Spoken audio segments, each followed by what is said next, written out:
Sebenarnya apa yang barunya dari umroh mandiri yang kemarin baru saja diumumkan sama Kementerian Haji ini Pak Suno? Jadi poin utamanya bahwa umroh mandiri ini sekarang ada dasar hukumnya. Karena kan eranya digital, jadi melalui digital itu untuk memperlancar atau mempermudah perjalanan umroh maupun haji. Nah itu minusnya di situ juga tuh. Iya. Oke. Terus persiapan pesawat. Pesawat jelas nyari sendiri ya. Itu harus nyari sendiri, terus akomodasi. Itu harus dikuasai oleh si calon jemaah ini. Ya, pemerintah melegalkan umroh mandiri yang diatur dalam Undang-Undang Nomor 14 Tahun 2025. Dan apa sebenarnya untung dan ruginya dari umroh mandiri ini? Sebenarnya umroh mandiri ini bukan hal yang baru, pernah sudah dilakukan beberapa tahun yang lalu, tapi ini ada sesuatu yang barunya di sini yang nanti akan kita bahas bersama para redaktur dari sindonews.com. Ada Pak Suno yang pakai batik sendiri nih posisinya. Ada Mas Joni dan juga ada Mas Cipto. Dan mereka-mereka ini yang sudah berkecimpung lama dalam pemberitaan mengenai umroh dan haji. Dan saya langsung tanya dulu ke Pak Suno nih. Sebenarnya apa yang barunya dari umroh mandiri yang kemarin baru saja diumumkan sama Kementerian Haji ini Pak Suno? Jadi poin utamanya bahwa umroh mandiri ini sekarang ada dasar hukumnya. Ada dasar hukumnya. Ya, ini yang paling ini ya. Sebelumnya kan pernah dilakukan tapi nggak ada dasar hukumnya. Ya, gitu dan itu jadi pada tahun lalu tahun 2024 itu cuma jadi polemik karena banyak warga kita yang jamaah yang melakukan umroh tapi dalam pemerintahan saat itu disebut disarankan tidak dilakukan karena tidak ada dasar hukumnya dan resikonya segala macam. Nah sekarang ini pemerintahan sekarang melegalkan karena memang di Arab Saudi juga sudah dilegalkan, sudah dibuka kerannya, kemudian juga desakan dari calon jamaah umroh di sini juga sangat banyak. Terus yang desakan dari calon jamaah umroh di sini. Karena mereka kan banyak yang melakukan umroh mandiri tapi selama ini tidak ada dasar hukum ya kan, karena pihak-pihak dari penyelenggara umroh kan tidak menginginkan ada jamaah umroh mandiri ini sebenarnya. Umroh mandiri itu yang kayak backpacker terus naik sepeda gitu-gitu ya? Itu mereka itu kan yang jelas tidak berangkat tidak melalui travel umroh yang tidak melalui travel dari Kemenak yang diresmikan dari Kemenak itu. Sekarang setelah adanya Undang-Undang Haji Nomor 14 Tahun 2005 ini, terutama di pasal 86 ayat 1 huruf B, jelas-jelas di situ disebutkan bahwa umrah mandiri itu dilegalkan. Umrah mandiri dilegalkan. Dan penjelasan dari Kementerian Haji dan Umroh melalui Wakil Menteri Haji dan Umroh Pak Dhanil itu bahwa mereka juga akan dijamin oleh pemerintah. Oleh pemerintah sini atau pemerintah sana? Dua-duanya. Dua-duanya? Ya, karena saat berangkat mereka jamaah ini harus mendaftarkan ke Kementerian Agama sini yang terintegrasi sama Kementerian Haji Arab Saudi. Jadi itu yang nusuk itu ya? Ya, nusuk masar itu ya? Ya, jadi kalau ada apa-apa di sana mereka akan dilindungi gitu. Sebenarnya nusuk masar itu apa sih Mas John? Nusuk yang apa namanya? Yang buat itu kan buat pendaftaran haji dan umroh itu ya? Iya, jadi aplikasi nusuk masar itu aplikasi yang disediakan oleh Kementerian Haji dan Umroh di Arab Saudi. Kemudian itu yang bisa dipakai oleh calon jamaah umroh Indonesia dan juga pemerintah Indonesia mempermudah perjalanan di sana, tata tertibnya seperti apa, aturan seperti apa gitu Mas. Aplikasi ini. Dan itu juga, sudah berjalan? Dan juga di tata cara ibadah baik di Madinah maupun di Makkah gitu Mas. Itu sudah berjalan dari tahun berapa tuh kalau yang nusuk masar yang diwajibkan untuk para jamaah umroh juga harus mengisi itu? Oh, saya kira udah diberlakukan beberapa tahun sebelum itu Mas ya. Mungkin sekarang lebih diintensifkan, Lebih jadi ditertibkan melalui sekarang kan eranya digital, jadi melalui digital itu untuk memperlancar atau mempermudah perjalanan umroh maupun haji. Kalau pengalaman tahun kemarin gimana Mas Cip? Yang nusuk itu? Ya sebenarnya Penggunaan kebijakan nusuk nusuk itu memang sudah lama ya, semenjak kalau nggak salah COVID ya, itu semenjak digitalisasi itu kan semua lewat situ. Jadi keluar masuk jamaah umroh atau jamaah yang mau ke tempat-tempat peribadatan itu terpantau. Gitu. Jadi di penertiban dengan penggunaan ini makanya mereka berani buka umroh yang mandiri itu tadi ya. Karena terpantau semua. Pergerakan jemaah itu terpantau. Sebenarnya apa aja yang bisa dipantau dari pengisian, misalnya kita para calon kita pengen umroh nih mandiri ke sana, udah ngisi itu dulu ya kan? Terus gimana? Yang bisa dipantau oleh pemerintah sini, pemerintah Indonesia maupun pemerintah Arab Saudi apa aja tuh? Itu termasuk kalau yang sekarang ini termasuk akomodasi hotel. Itu jadi dari mulai di sini itu akan dia milih mau umroh mandiri, mau pilih hotel di mana, nanti disebutkan juga termasuk berapa lama perjalanannya, seperti itu. Kalau data dari Kementerian Agama tahun lalu itu yang berangkat umroh itu sebesar 1.400.000 orang. Itu 2024. 2024. Cuma itu data itu berbeda dengan Kementerian Haji Arab Saudi yang menyatakan bahwa jumlahnya 1.800.000. Ada selisih 400. Selisih 400.000 ya. Jadi kemungkinan besar yang selisih ini umroh mandiri yang tidak melapor ke Kementerian Agama sini. Mereka berangkat sendiri dan istilahnya tidak ikut sistem nusuk ini ya, tidak melaporkan ke Kementerian Agama waktu itu. Nah, sekarang ini dijembatani sama pemerintah lewat legalisasi ini, semua boleh berangkat, semua silakan lapor dulu. Yang penting lapor. Supaya bisa dipantau dan dilindungi Pak di sana. Jadi itu tadi ya, data dari 2024 dari pemerintah Arab Saudi menyatakan ada 1,8 juta jamaah umroh Indonesia. Selisihnya berarti 400.000 dengan jumlah jamaah umroh yang tercatat dari Kementerian Indonesia. Jadi 400.000 itu kemungkinan besar adalah jamaah umroh mandiri. Yang berarti ini yang 400.000 itu Kementerian Haji dan Umrohnya Arab Saudi juga nggak nyatet ya? Menyatet Mas. Mereka kan 1.800.000. Punya datanya kan. Maksudnya keberadaannya mereka kepantau juga berarti? Terpantau. Cuma di sini dia nggak minta izin ke Kementerian Agama yang nggak minta izin di sini. Selalu otorisasi. Kalau di sananya minta izin berarti. Jadi diketahui ada 400.000 jemaah backpacker itu Mas, umroh backpacker. Yang sebenarnya untungnya apa sih dengan mereka yang plus minusnya haji, plus minusnya umroh mandiri? Yang jelas kalau faktor biaya sangat lebih hemat ya. Biaya lebih hemat. Itu jauh perbandingan.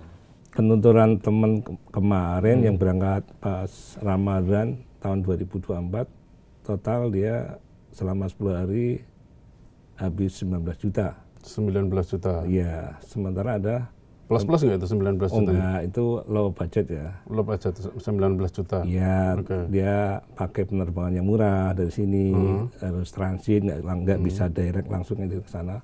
Terus juga harus ngurus hotel yang tanpa dapat sarapan pagi, dia harus cari makan sendiri, transport sendiri. Low budget juga berarti ya? Low budget semuanya, di minimalis. Dan untungnya lagi dia bisa mengatur kemana dia mau saatnya ibadah, saatnya ziarah, saatnya mengunjungi tempat-tempat bersejarah itu. Jadi untungnya di situ. Tapi kalau dari sisi yang lain ya tentunya semuanya layanannya minimalis kan, karena menekan biaya. Sangat menekan biaya ya. Selisihnya berapa sih dengan yang sebagai perbandingan itu tahun 2025 kemarin pas Ramadan ada salah seorang teman itu berangkat, dia selama 10 hari itu 9 hari Ini lewat travel? lewat travel, Lewat itu habis 27 juta. 27 juta. Ya, Itu Ramadan? Ramadan. Ramadan ya? Ya selisihnya sekitar 8 jutaan. Dari, 8 jutaan dengan yang mandiri? Ya, yang mandiri. Jadi lumayan juga. Bisa itu yang mandiri bisa ditekan juga apabila kos pesawatnya bisa diturunin. Karena yang paling tinggi kan pesawat ya. Nah, itu kemarin teman tuh PP 10 juta sendiri untuk pesawat, tiket pesawat. Tapi harus gimana-gimananya itu langkah-langkahnya bisa umroh mandiri seperti apa Mas John mungkin tahu? Ya kalau untuk Kita harus kemana dulu nih kalau mau umroh mandiri? Kalau kemarin kan misalnya kita mau umroh lewat travel ya udah tinggal daftar aja gitu kan. Nanti semuanya diurusin gitu. Nah kalau yang mandiri ini langkah-langkahnya seperti apa? Ya, yang pertama sih otomatis persiapan mental dulu ya, karena kan mandiri nih, Iya, ya kan tidak ada yang mendampingi dan harus tahu petanya nih, jangan sampai nyasar atau salah ini kan. Terus yang kedua mungkin visa, itu kan utama itu banget sendiri itu. ya, berarti ya? Itu harus ngurus sendiri itu. Bisa ke kedutaan atau juga ada beberapa travel yang memfasilitasi itu. Tapi katanya visanya boleh sekarang nggak harus ini ya? Nggak harus mencantumkan tujuannya sebagai umroh gitu ya? Bisa nggak sih? saya rasa harus umroh itu Mas. Yang harus jelas. Iya. Umroh ini. Oh, Karena harus. tujuannya harus apa, nanti dianggap oversize atau melanggar di sana kan lebih repot. Penyalahgunaan nantinya. Penyalahgunaan. Nah itu minusnya di situ juga tuh. Iya. Oke. Terus persiapan pesawat. Pesawat jelas itu, nyari sendiri ya. Itu harus nyari sendiri, terus akomodasi. Itu harus dikuasai oleh si calon jemaah ini gitu. Makanya kalau untuk pemula atau lansia ya sebaiknya tidak disarankan ya. Karena harus betul-betul menguasai peta di sana, terus transportasinya bagaimana, terus akan menginap di mana. Itu sangat penting sekali. Jangan sampai berdasarkan pengalaman waktu pelaksanaan haji aja kan itu ada pengurusnya ya, ada petugas hajinya. Itu masih ada aja jemaah yang kesasar, hilang. Apalagi ini sendiri gitu. Iya benar. Itu yang dikhawatirkan ya. Betul. Tapi sebenarnya ada yang lebih dikhawatirkan lagi nggak oleh pemerintah, oleh beberapa pihak lagi ya, dengan dibukanya keran umroh mandiri ini? Dari pihak asosiasi travel haji dan umroh itu kan mereka khawatirnya banyak pemain dari luar, dari biro jasa haji dan umroh dan luar menawarkan langsung ke sini. Oh, dari pemain dari luar langsung nawarin ke sini dengan kompetisi harga yang lebih murah mungkin ya. Iya. Cuma balik lagi, saya kira banyak juga yang tidak mau repot untuk mandiri kan, karena mandiri itu kalau baru pertama risikonya sangat banyak ya, karena kita ada juga kalau di sana kan petugas askarnya kan sangat tegas ya, kalau kita salah sedikit aja itu kan nanti gimana mana nggak paham bahasanya gitu kan, beda bahasanya, aturannya itu gimana kan ditangkap gitu kan. nanti langsung. Terus yang juga harus menguasai salah satu bahasa asing, minimal kalau nggak Arab ya bahasa Inggris. Itu kan harus perlu, kalau yang tidak menguasai itu kan sangat riskan. Iya, benar. Itu sih sama yang manulan juga, lanjut usia itu lanjut usia itu termasuk dua kelompok yang tidak diperbolehkan. Iya, termasuk umroh mandiri ya. Mandiri. Manula sama lansia sama yang baru pertama kali. Baru pertama kali. Oh, itu dua kelompok itu ya. Iya. Oke. Ada kekhawatiran lain nggak? Mungkin selain kalau itu ini kan buat orang awam. Mungkin ada penyelewengan yang kemarin disebut sama Wakil Menteri Haji itu ada apa namanya? Jadi begini. Semacam apa namanya ya? Niat yang tidak baik gitu loh.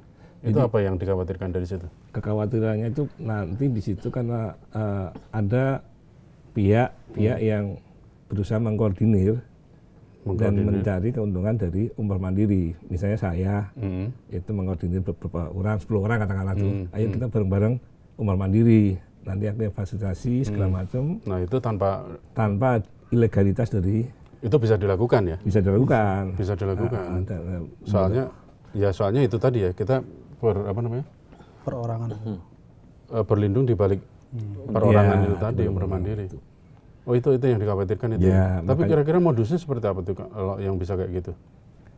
Kalau saya lihat di Instagram segala itu banyak yang menawarkan Oh, udah kita banyak? umroh mandiri, yuk kita bareng-bareng misalnya seperti itu. Ya kekhawatiran pemerintah kan jaminan keamanan selama di sana itu gimana kalau mereka pihak-pihak yang menyelenggarakan ini tidak terdaftar di sini legal dan tidak tanggung jawabnya, bisa jadi kan mereka jamaah-jamaah ini kan terlantar di sana. Gitu. Ya Dan- tapi kan katanya dengan ini udah dilindungi gitu kan. Nah terus berarti kan ya itu yang mungkin dipakai buat mereka untuk dari keuntungan. ya untuk bujuk-bujuk orang yang lain itu, Iya. ya kan? Nanti tetap dilindungi, udah ada undang-undangnya kan gitu ya. Iya. Nah itu terus gimana tuh kira-kira untuk pencegahannya? Saya pikir Ada saran kalau nggak? pemerintah itu mesti membuat pengawasan yang ketat, Mas. Jadi pengawasan ketat itu melalui aturan turunan dari Undang-Undang Nomor 14 Tahun 2025 itu. Misalnya di perketatnya apa data-data si calon jemaah umroh itu seperti apa, terus track record apa fisik maupun kejiwaan si calon jemaah itu seperti apa, terus perjalanannya itu juga harus di-list kan gitu Mas. Jadi dia mau kemana itu harus dipantau gitu dari oleh pihak Kementerian Haji dan Umroh. Itu udah masuk persyaratan sekarang? Itu yang Karena lagi belum ada digodok turunannya ya? gitu ya. Itu Ini yang baru itu yang diminta lagi oleh dibahas. asosiasi travel. Kalaupun calon jemaah mau umroh mandiri ya harus regulasinya diperketat, pengawasannya diperketat agar calon jemaah itu mendapat perlindungan yang maksimal. Jadi jangan sampai ketika berangkat aja sudah susah, di sana apalagi susah gitu kan. Jadi harus diawasi ketat oleh pemerintah. Terus calon jamaah juga harus benar-benar siap, seperti yang tadi Mas Cipto jelaskan, harus siap secara jasmani dan rohani semuanya. Istitoahnya harus. Iya. Nah, Istitoah itu. kesehatan itu. Niat baiknya harus Iya. bulat ya. Tapi ya kita paham lah ya. Bukan rahasia lagi kalau banyak juga jamaah umroh maupun haji yang ke sana terus stay di sana. Itu. Overstay. Itu yang harus ya kan? diawasi yang Jadi pemerintah. pekerja migrannya. Sebenarnya data overstay WNI yang di Arab Saudi itu sampai berapa sekarang?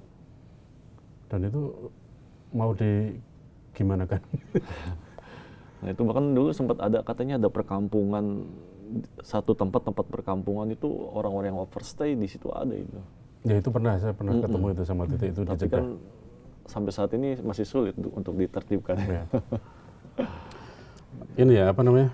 Ya dilema juga dibalikin tapi balik lagi ke sono soalnya. Kebanyakan kan kayak gitu ya.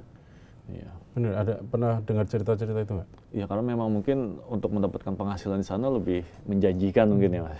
Iya, itu Jadi juga ya. mereka lebih memilih di sana. Terus itu pekerjaan musiman dari umrah dan haji itu ya kadang ya. Itu kan juga menjanjikan juga. Pak. Nah, terus aturan apa lagi yang harus diperketat tuh untuk apa namanya? Ya yang tadi disebut sama wamen haji itu agar niat tidak baik itu bisa dicegah di depan gitu nah. Untuk umroh mandiri ini. Kan agak apa ya? Tricky tau ini kan sebenarnya kan. Yang satu tadi itu kita bisa gandeng banyak orang tanpa harus punya legalitas perusahaan gitu kan ya. Iya. Nah, itu yang dikhawatirkan sama ini para apa istilahnya? Biro travel. Biro-biro Iya. perjalanan Travel, itu ya. iya. Ya.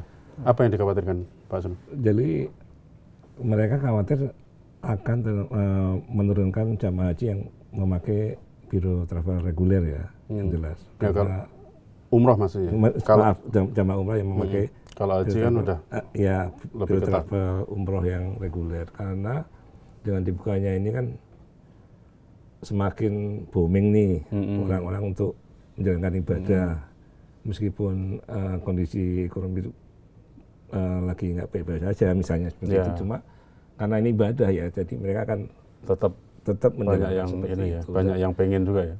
Ya, banyak yang pengen. Dan tapi kekhawatiran itu saya kira itu kembali lagi karena banyak seperti halnya kita di sini melakukan ke travel mau ke Bali gitu kan, mau silakan mau pakai travel atau berangkat sendiri itu kan sebenarnya sama ya. Sama aja. Sama aja. Jadi lebih ke sekarang mereka khawatir mungkin, tapi nanti kan nggak jalan dalam perjalanannya nggak akan seperti itu. Tapi dari pengalaman ini Mas Cep sama Pak Sono mungkin yang sudah pernah ke sana ya. Kalau dari pengalaman suruh milih nih antara mandiri atau dengan travel. Kalau menurut saya sih lebih baik lewat travel ya. Gitu ya. Karena lebih walaupun memang biayanya lebih besar ya, tapi lebih terjamin gitu. Terutama untuk para pemula ya, gitu. Jadi mereka tuh nggak bingung lagi harus kemana gitu. Nah, kalau dengan travel itu apa aja yang didapatkan yang itu tidak didapat oleh umrah mandiri? Ya seperti kayak jadwal kayak itinerary-nya ya, akomodasi atau makan tuh udah pasti bakal terjamin tuh, gitu kan. Terus dijamin nggak bakal tersesat karena kan ada pembimbing ya. Ada pembimbingnya. Ada pembimbingnya. Terus pada saat melaksanakan ibadah juga kan ada yang mendampingi memberikan inilah arahan ya, kapan harus miqat, kapan harus niat, kapan. Tapi kalau umroh mandiri ya memang bagus sih itu untuk menekan lebih hemat lah. Cuman kalau tidak dibarengi dengan kesiapan, ilmu pengetahuan, terus fisik dan sebagainya, jangan sampai nanti setelah sampai di sana malah menimbulkan masalah. Entah tersesat lah, ibadahnya sakit lah, nggak dapat apa-apa malahan ya. Iya, niatnya ibadah malah. Gitu sih. Oke. Kalau dari ini kembali lagi nih ya ke yang tadi nggak dibolehin, yang kelompok yang dilarang untuk itu. Berarti itu di sininya yang harus diawasi lagi ya. Ini kalau baru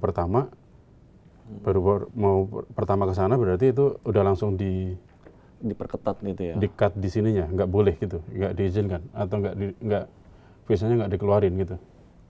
Iya, sebaiknya sih harusnya gimana? Ditanya kesiapannya. Ditanya kesiapannya atau istilahnya bukan dicegah, masa disortir gitu jadi ya. Jadi Anda sudah berangkat umroh ini pertama kali atau yang kesekian gitu. Ya kalau baru pertama kali agak repot juga tuh Mas.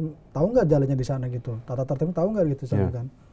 Nah, ini karena kan pengalamannya kan nggak ada gitu. Ada tesnya lah kalau menurut saya ini sih. Larangan ini yang nantinya diharapkan ini ada di aturan turunannya itu tadi ya. Iya. Ini kan belum kan, masih pembahasan kan ya. Yang aturan turunannya masih. Belum ada aturan turunan. Ya. Nah, itu nanti siapa yang wewenang siapa yang akan memberikan aturan itu? Kementerian Haji. Menteri Haji dan Umrah. Kalau di Kementerian Agama kan dulu ada PMA ya, peraturan Menteri Agama. Karena sekarang sudah dipindahkan ke Kementerian Haji dan Umrah, ya berarti Menteri Haji dan Umrah mengeluarkan semacam peraturan menteri lah, permen gitu, bahwa ini loh panduan-panduannya yang harus dilaksanakan, dipatuhi. Kalau tidak mematuhi aturan-aturan ini ya nggak bisa. Tapi kira-kira gimana ya untuk ini kan pastinya akan banyak itu tadi ya, perusahaan-perusahaan travel yang melayani umroh itu kan pasti dengan posisi kayak gini pasti deg-degan ya. Iya. Kira-kira apa nih yang harus mereka persiapkan dan kira-kira bagaimana pemerintah bisa mengakomodir mereka juga nih posisinya? Jadi selama ini biaya travel umroh lewat reguler itu kan kadang-kadang nggak sama dan ada yang tinggi juga Mas, terlalu tinggi. Ya kan fasilitasnya juga yang dijanjikan lebih bagus gitu kan. Padahal sebenarnya standar aja. Kemarin ada teman juga berangkat bulan Juli, itu Juli tahun 2025 ini, itu kisaran harganya dia harus keluar biaya 34 juta. Itu selama 9 hari. Padahal bukan lagi Ramadan ya? Bukan. Juli. Dan saya ngobrol, dia bilang hotelnya standar aja dan jauh dari Masjidil Haram sekitar 1 kilo ya. Itu kan Sekilo lumayan, Pak. Nah, itu dan saya pikir ada apa paket wisata kemana gitu. Enggak, cuma ke Jabal ke Arafah aja. Semua itu pun dari mobil, dari bis, dan nggak ada kemana. Itu terlalu mahal menurut saya ya. Oh iya. Nah, jadi menurut saya dengan adanya dibukanya umroh mandiri ini, harusnya travel umroh ini berbenah untuk momen untuk berbenah juga ya. Menstandarkan harga, jangan sampai terlalu banyak mengambil untung gitu. Dan pelayanannya ditingkatkan gitu. Ya, ini momen juga ya buat mereka ya. Kalau nggak mau ditinggalin ya lo harus berbenah gitu ya posisinya. Kalau Mas Ip, apa Mas Ip yang ini? Apa namanya? Saran lagi nih buat para travel maupun buat pemerintah untuk mengakomodir mereka. Ya, kalau menurut saya Kementerian Haji dan Umrah harus segera membuat aturan itu ya, aturan turunan itu sebagai panduan buat para jemaah yang mau menjalankan umrah secara mandiri gitu. Kemudian juga ya sepakat dengan Jisuno untuk travel haji dan umrah ini segera berbenah lah gitu. Ya. Karena ya itu tadi benar banyak cerita ya. Mas An mungkin pernah dengar cerita nggak yang perusahaan travel yang memang nakal, mainin harga kayak gitu-gitu? Kalau itu mungkin oknum kan ya, maksudnya. Jadi ada mungkin kejadian oknum atau perusahaannya nih? Kadang perusahaannya juga ya? Iya. Jadi itu ada dua, mungkin ada perusahaan oknumnya atau ada oknum di dalam perusahaan itu. Jadi yang bermain di situ, misalnya calon jamaah ngumpul di hotel atau di bandara gitu. Tapi di sana diabaikan gitu, tidak diurus oleh biro perjalanan umroh. Mungkin ada juga oknum yang bermain tanda kutip Mas ya, misalnya harusnya mengeluarkan dana sekian tapi sama dia dilebihkan. Itu yang membuat calon jamaah itu kapok untuk menggunakan jasa itu. Dan juga saran untuk calon jamaah itu sebaiknya memilih travel yang jelas, yang terregistrasi di kementerian gitu. Jadi jangan asal milih umroh. Wah ini pihak gitu ya? Travel murah nih untuk umroh, memilih itu. Tapi di situ diabaikan, makan tidak diberikan. Terus akomodasi hotel juga di sananya juga menjadi repot. Jadi ya benar-benar harus kalau pihak travel waktunya untuk memperbaiki diri. Karena ini udah ada umroh mandiri yang dilegalkan, mereka juga harus berbenah. Saingannya bukan lagi perusahaan, tapi saingannya orang per orang. Orang per orang. Tapi saya yakin sih kalau umroh melalui asosiasi ini masih diminati gitu Mas, dibanding tetap saya kira ini kenapa masih. Tuh Mas? Karena ini tadi ya. Iya, karena umroh mandiri mungkin agak ribet juga ya. Pertama ribet, terus orang kan maunya terima beres saja gitu Mas. Jadi terima beres melalui asosiasi travel yang legal itu, jadi tanpa melalui backpacker. Tapi ya berarti kalau kayak gitu pemandangannya berarti nggak perlu dirisaukan oleh perusahaan travel ya sebenarnya dengan aturan ini ya. Aturan ini tidak perlu dirisaukan. Yang penting si perusahaan travel ini berbenah gitu ya. Betul. Gimana pandangannya Pak Suno? Iya, karena kalau saya lihat ya itu berdasarkan pengalaman yang pernah melakukan umroh mandiri itu biasanya ngajak satu atau dua teman, ada juga yang ngajak keluarganya berempat katakanlah seperti itu. Jadi dan satu orang yang di situ dia melek digital, terus pernah berangkat, menguasai bahasa Arab gitu. Minimal bahasa Inggris. Kalau Arab nggak bisa bahasa Inggris, karena di sana juga ada rambu-rambu bahasa Inggris kan juga ada. Meskipun juga terbantu juga para orang Arab di sana kan juga familiar sama bahasa Indonesia ya. Cuma saya pikir itu harus bahasa Inggris atau bahasa Arab harus dikuasai. Dan nanti akan trennya kemungkinan besar akan seperti itu, ngajak keluarganya satu atau berempat misalnya katakan itu, atau kita temenan nih berempat kita berangkat haji backpacker. Satu orang udah punya pengalaman sana menjadi leadernya gitu kan, mungkin seperti itu nanti. Di sisi lain memang untuk yang itu tadi yang punya kemampuan bisa digital, terus minimal paham bahasanya gitu ya. Iya. Itu akan sangat memudahkan juga ya. Sangat Tapi di memudahkan. sisi lain juga sebenarnya masih ribet juga sih ya. Iya, karena dia mau harus mencari tiket pesawat kan jauh-jauh hari Mas. Yang untuk yang murah ini harus pesan jauh hari, hotelnya jauh-jauh hari, segala macam. Terus pesannya ke depan nih dari oke lah ini udah dibuka, ini aturannya udah dibuka, udah dimudahkan untuk semuanya. Apa nih harapan dari Bapak-bapak nih untuk pelaksanaan umroh dan haji ke depan?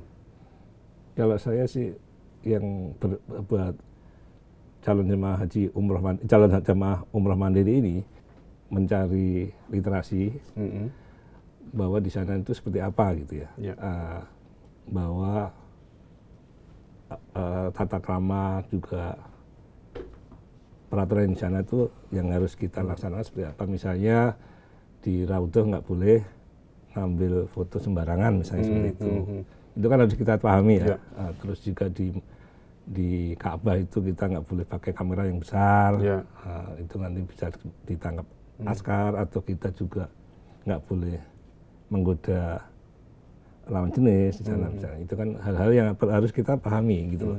Jangan sampai kita karena terbuai dengan dibukanya umroh mandiri, kita wah ayo kita berangkat padahal kita nggak, tanpa memperhatikan aturan. Tanpa memperhatikan saya itu. Tapi ini ngomong soal aturan ini katanya memang diperketat lagi ya Pak? Yang di Ka'bah maupun di Madinah, di Mekah maupun Madinahnya ini, yang di Masjidil Haramnya itu aturan di sana lebih diperketat. Contoh itu tadi ya, misalnya nggak boleh bawa kamera, bawa apa gitu. Iya, termasuk juga kan kita misalnya bawa spanduk dukungan misalnya politik atau apa itu kan nggak boleh kan. Itu kan harus kita pahami. Itu memang agak-agak lain itu, agak-agak lain membawa spanduk dukungan politik itu agak aneh juga sampai sana. Tapi kalau yang lain-lain aturan yang perlu kita kita perlu tahu nih ada aturan baru ini loh di sana gitu, apa aja? Itu kita mau ke Raudhah kan kita harus daftar itu aplikasi ya? Kan, ya, itu perlu juga dipahami, harus download, harus aplikasi segala macam, harus tahu jamnya jam berapa kalau perempuan, kalau laki-laki, itu kan harus persiapan dari sini ya, dari awal itu. Saya kira itu Mas. Aturan-aturan baru itu ya. Terus sekarang juga nggak boleh ngerokok Mas ya, katanya di sana. Ya memang aturan itu udah lama sih. Udah lama ya? Tidak boleh merokok di tempat-tempat tertentu ya. Masih di sana masih boleh? Ya untuk tempat-tempat tertentu nggak boleh. Tetap kayak di pelataran Masjid Nabawi atau itu tetap dilarang. Kalau tertangkap ya ada denda. Berapa? 500 meter paling nggak? Iya. Atau di luar itu pas di jalan boleh di jalan? Iya, ada tempat-tempat khusus yang memang diperbolehkan untuk terus smoking area itu. Gitu. Kalau Mas Dan ada yang soal aturan itu ada tambahan apa yang mungkin belum disampaikan sama Pak Sunu, aturan-aturan yang perlu kita tahu?